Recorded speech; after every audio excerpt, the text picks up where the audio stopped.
Salut tout le monde, très heureux de vous retrouver aujourd'hui pour cette nouvelle vidéo, ça faisait un bon petit moment. Aujourd'hui je vais vous présenter les vinyles que j'ai achetés ce mardi 11 novembre sur Paris. C'était une bourse aux disques qui a eu lieu juste à côté du parc Georges Brassens.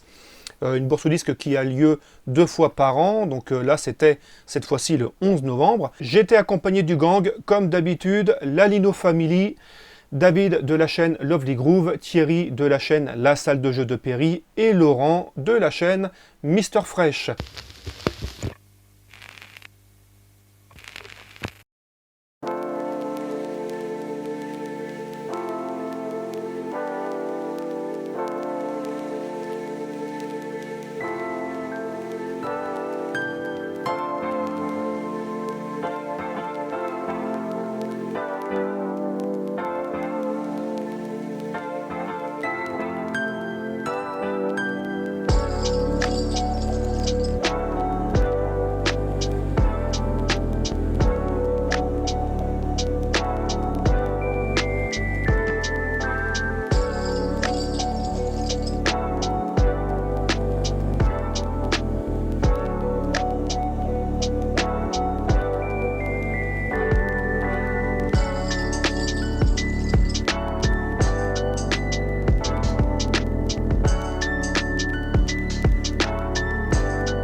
Donc je commence en premier avec un cadeau de la Lino Family. Donc je suis allé faire une bourse aux disques il y a de cela 2-3 semaines avec David, le papa de Lino, et on regardait ensemble les bacs de vinyle.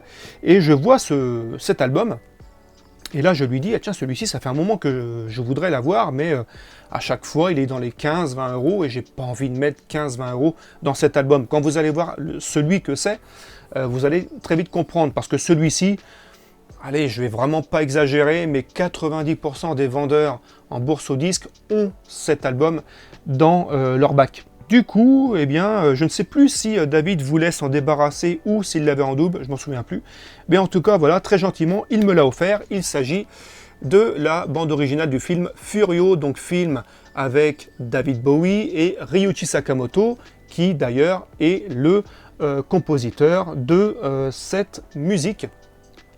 Donc film sorti en 1983, réalisé par Nagisa Oshima, qui voit également l'un des premiers grands rôles de Takeshi Kitano. Donc si vous ne connaissez pas Takeshi Kitano, alors j'ai sorti 2-3 DVD, j'en ai d'autres, mais bon, je les ai pas sur la main. Donc par exemple, voilà, L'été de Kikujiro, mon préféré pour moi, son premier film, Le Violent Cop, Le Kid Return. Après, il a fait, il y a eu Sonatine, Anabi, Aniki mon frère. Mais pour nous, Européens, son film le plus connu, ça reste malgré tout le Battle Royale, voilà, où il joue le rôle d'un professeur complètement timbré. Nous avons là un pressage français sorti chez Virgin, donc comme d'habitude, un côté vert et un côté rouge. Ensuite, un maxi 45 tours que m'a offert Lolo Mister Fresh, que je remercie grandement parce que, premièrement, j'ai très peu de maxi 45 tours, et deuxièmement, c'est un artiste que j'aime beaucoup. Il s'agit d'Eddie Grant avec le maxi 45 tours d'Electric Avenue, donc sorti en 1983 et qui provient de l'album Killer on the Rampage, alors que j'ai derrière moi, mais je ne l'ai pas sorti. Vous avez en face B Walking on Sunshine en version American version, donc je vais voir un peu ce que ça vaut. Je ne connais pas cette version.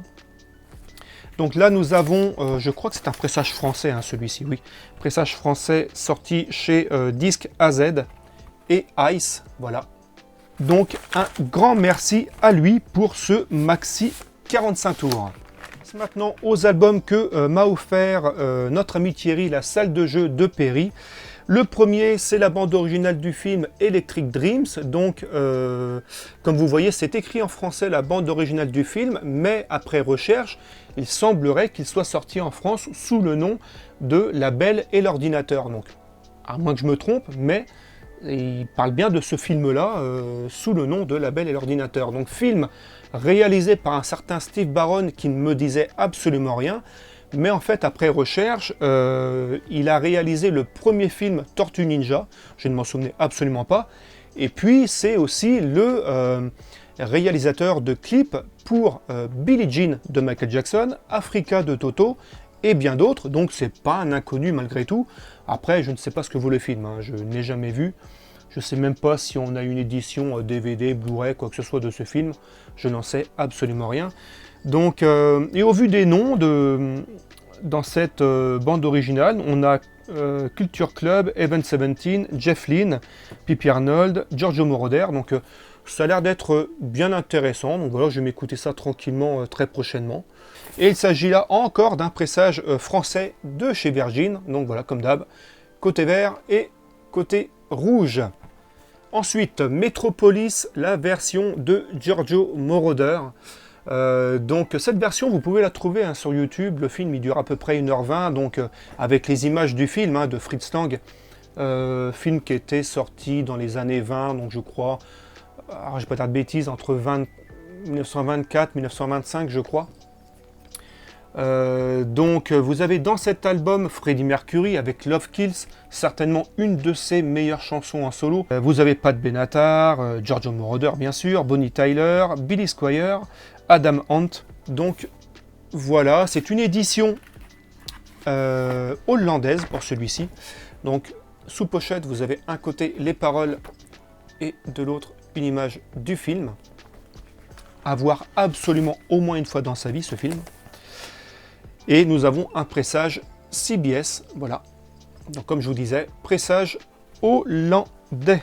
On continue avec un James Bond, le Moonraker, film avec Roger Moore, donc le 3e ou 4e je crois, avec Roger Moore, j'en suis pas persuadé, mais c'est dans les milieux, je pense, de ces rôles de James Bond. Donc, film sorti en 79. Le thème est chanté par Shirley Bassey pour celui-ci. J'avais déjà un James Bond dans mes disques derrière moi, qui d'ailleurs m'avait été offert aussi par Thierry. Alors, je ne sais plus lequel, mais c'était avec Timothy Dalton. Alors, peut-être le permis de tuer, mais j'en suis pas totalement sûr.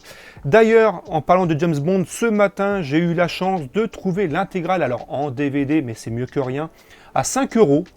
Donc bon, intégrale, il manque le dernier, mais bon, c'est pas grave, j'ai presque l'intégrale. Donc nous avons là un pressage français, sorti chez United Artists. Voilà. Le dernier que Thierry m'a offert ne m'était pas destiné au départ, mais il l'avait pris pour Carole, la maman du petit Lino. Mais elle l'avait déjà dans sa collection. Du coup, Thierry, en me donnant quelques disques, me dit est-ce que celui-ci t'intéresserait parce que Carole l'a déjà. Et là, quand j'ai vu ce disque, je me suis dit ah oui, oui, ça me plaît effectivement, je veux bien le prendre. D'ailleurs, un très grand merci à lui parce que c'est un très beau cadeau. Puisque j'avais déjà 2 des 4 existants de cette collection, on va dire, d'albums. Il s'agit du John Carpenter Lost Theme 2. J'avais déjà du coup le premier, sorti en 2014, et le dernier que j'avais présenté sur la chaîne, lui sorti en 2024, qui est mon préféré d'ailleurs. Et du coup, je n'avais pas le 2, donc il me manque maintenant le 3. Mais d'après ce que l'on me dit, il semblerait que le 3 serait le moins bon des 4, je n'en sais rien, donc on verra bien. Du coup, voilà, et en plus, nous avons là une édition, alors je vous montre déjà la sous-pochette, voilà, avec une photo de John Carpenter, voilà, John Carpenter's Lost Theme 2, et nous avons là un vinyle, voilà, bleu, alors je ne sais plus comment il l'appelle celui-ci, Smoke Blue, je ne sais plus, enfin voilà. Donc voilà, une belle petite couleur pour celui-ci. Donc un grand merci à Thierry et un grand merci à tous mes amis avec qui j'étais lors de cette journée qui m'ont offert de très très beaux cadeaux. On passe maintenant au vinyle que j'ai acheté moi-même lors de cette journée.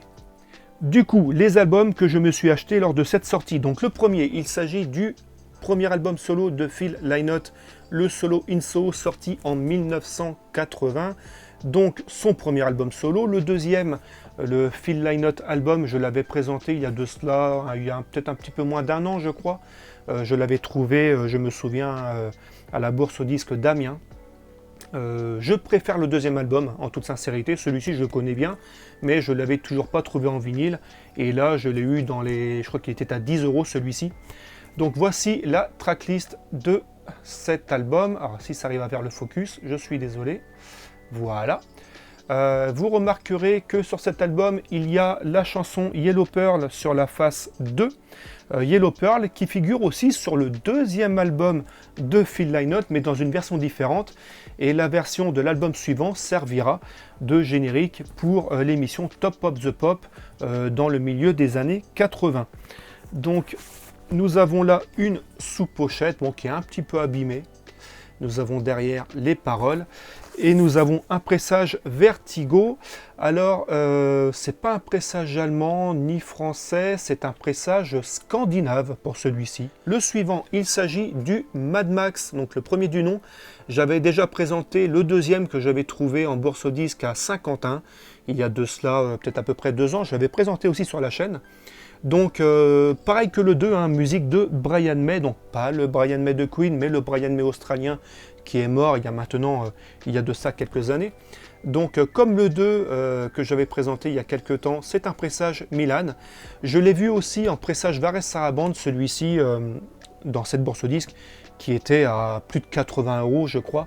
Celui-là, il est presque neuf, la pochette juste un petit peu griffée ici, mais le disque, vous allez voir, il est parfait. La pochette est vraiment nickel, et lui, je l'ai eu, alors je sais plus si c'était à 20 ou 25 €, bon, j'estime que c'est un bon prix, voilà. Du coup, bon, en sous-pochette, il n'y a rien. Et pour le vinyle, nous avons un macaron noir pour celui-ci. Alors, en le rentrant sur Discogs, j'ai remarqué que tout le monde avait le macaron, alors je crois que c'est le macaron rouge, en tout cas c'est pas le noir, mais en macaron noir on n'est que 2 à l'avoir, donc en represse, donc assez bizarre, mais du coup voilà, le disque est neuf de chez neuf.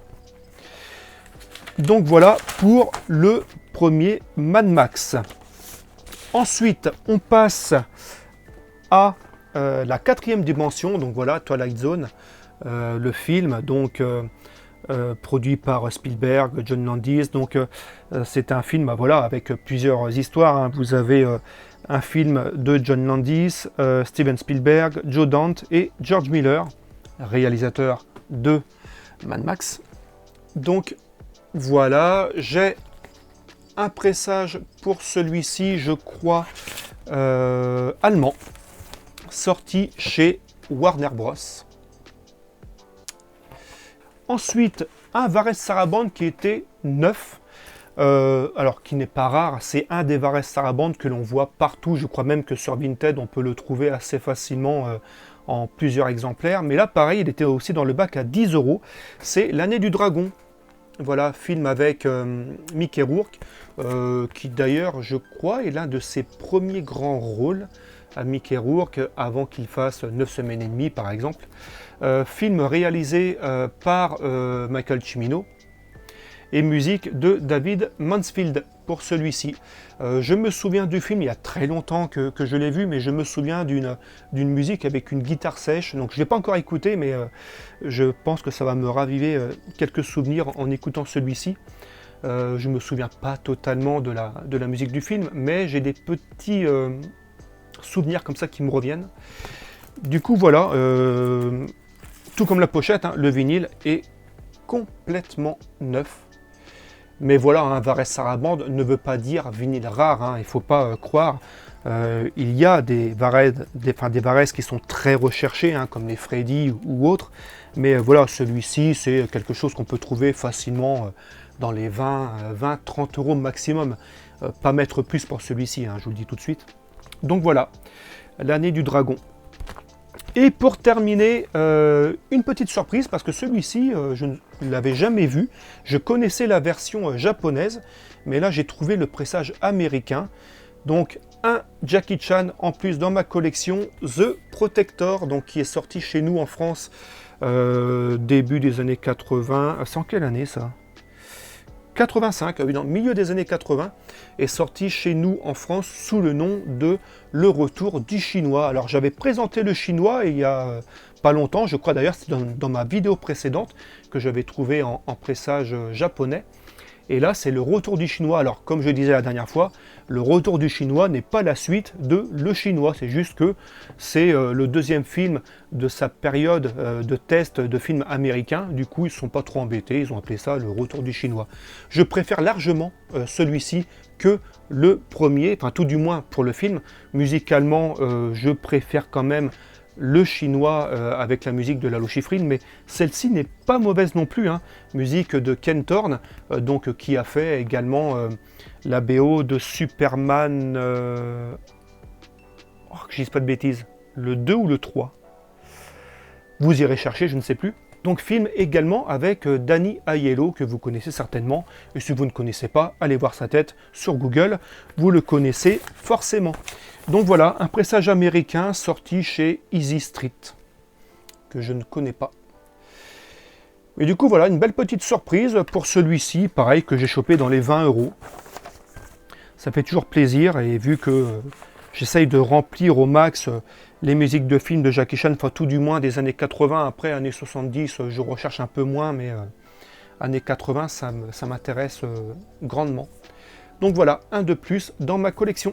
Voilà, c'est terminé pour aujourd'hui, j'espère que ça vous a plu. Ce week-end, le 15 et 16 novembre, je vais à Den Bosch. J'espère vous ramener de beaux petits disques à vous présenter. Donc il y aura certainement 2 vidéos, une pour le samedi et une pour le dimanche, qui ne sortiront pas le samedi et le dimanche, hein, mais bon, qui sortiront certainement, tout du moins la première, la semaine prochaine, si j'ai le temps de la monter. Je ferai de mon mieux, tout du moins pour le week-end d'après. À très bientôt, portez-vous bien, ciao.